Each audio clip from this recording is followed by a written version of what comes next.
কি পেলাই দিবলৈ দিছিলে নেকি? কিয় কিয় পেলাব লাগে? ইমান ধুনীয়া বস্তু এইটো। মই বস্তু এটা বনাই দিম, চাবাচোন বাৰু আজি।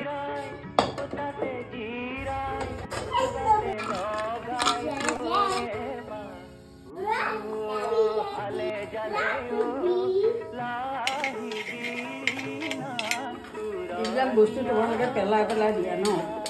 পেলাব নালাগে নহয়। আমিতো একো বস্তুৱে নেপেলাওঁ।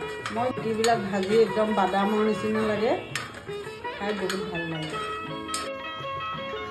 বনাইছে খাবা? বাদামৰ নিচিনা লাগিছে না? বাকলিও একদম পুৰা মচমচীয়া হৈ গৈছে দেই। চাহৰ লগত খাব পাৰি। ৰঙা চাহৰ লগত তুমি অকণ আদা বা জালুক দি দিবা। খাইছো দেই।